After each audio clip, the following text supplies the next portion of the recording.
La superficie n'est pas la chose la plus importante en agriculture. Aujourd'hui, je vais vous montrer pour quelles raisons produire sur plusieurs hectares n'est pas la raison garantissante de pouvoir réussir en agriculture. Donc, restez du début jusqu'à la fin de cette vidéo parce qu'on va vous montrer de merveilles. Nous avons l'habitude, nous tous, de voir des gens qui produisent sur 10 hectares, 20 hectares, 30 hectares. Parce que lorsque ces gens produisent sur plusieurs hectares, des milliers d'hectares, et nous, en voyant ça, nous sommes aussi motivés et nous voulons aussi faire pareil. Donc, quand vous voyez ces gens exploiter sur plusieurs hectares, vous avez oublié certainement certaines questions de savoir comment pouvoir gérer de telles superficies. Parce que lorsque vous allez vouloir vous lancer, ne cherchez pas à produire en même temps sur plusieurs hectares. Essayez de commencer au moins avec 1 hectare pour un début.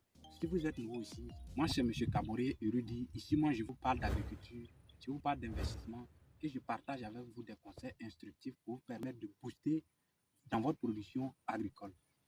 Si vous êtes nouveau ici, je vous propose de faire 3 choses. D'abord, de vous abonner, de liker cette vidéo et surtout de partager cette vidéo pour que ceux qui sont aussi dans le domaine agricole comme vous et moi, de pouvoir développer aussi dans leurs activités agricoles.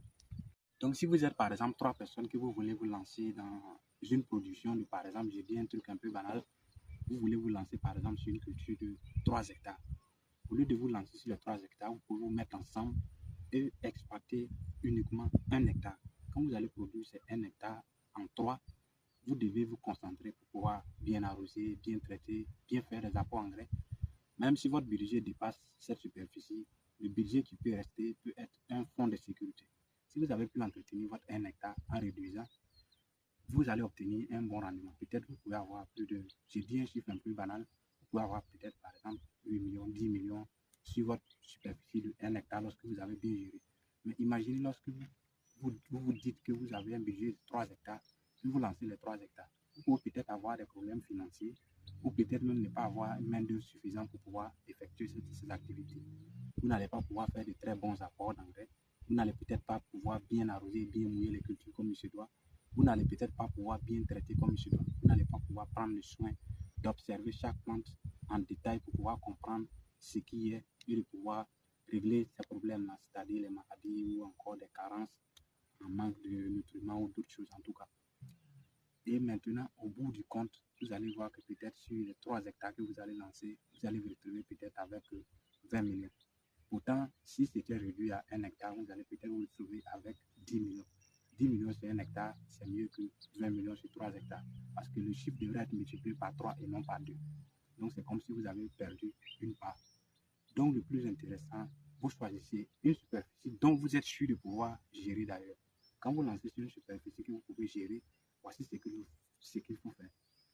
Vous devez vous concentrer. Toute votre énergie et tout le temps que vous avez, vous prenez ça, vous arrosez très bien vos cultures, vous entretenez bien vos plants, vous traitez, vous faites de meilleurs apports d'engrais. Ça, vous allez voir que c'est plus intéressant de gérer une petite superficie qui donne mieux que de gérer une grande superficie pour avoir moins.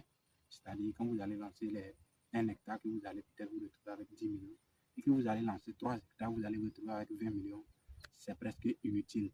C'est mieux de bien gérer cette petite superficie-là. Et puis, si vous arrivez à bien gérer, vous augmentez la superficie et puis vous faites encore de votre mieux de pouvoir gérer. C'est-à-dire vous développez toujours en compétence de gestion. Mais quand je dis de ne pas produire sur des grandes superficies en même temps, ce n'est pas aussi pour décourager les gens pour produire sur des grandes superficies. Parce que une fois que vous allez pouvoir développer ces compétences-là, il est temps pour vous maintenant de multiplier vos superficies en ayant toujours le même programme de production, c'est-à-dire une production bien gérée. En résumé, vous devez aussi apprendre à réduire vos coûts de production. Parce que lorsque vous allez réduire votre coût de production, vous allez pouvoir aussi bien rentabiliser dans votre production agricole. Parce que quand vous allez pouvoir bien réduire vos productions, vos coûts de production, vous allez pouvoir être compétitif, très compétitif même sur le marché de la vente. Même lorsque les prix vont chuter, vous allez pouvoir aussi bien rentabiliser dans votre production. Même par exemple ici, moi-même dans mes productions, arrivé à un certain moment donné, lorsque je voulais installer des systèmes d'irrigation précisément de bout à bout sur 1 hectare, il me fallait investir plus de 1 500 000 francs CFA comme tout le monde. Mais avec les collaborateurs et les recherches que j'ai effectuées, avec les compétences que j'ai pu moyen de pouvoir réduire ces coûts-là jusqu'à plus de 30% de réduction du coût d'achat de ces matériels. Si nous avons 60 ans dans le cerveau et 20 ans dans le corps, abonnez-vous.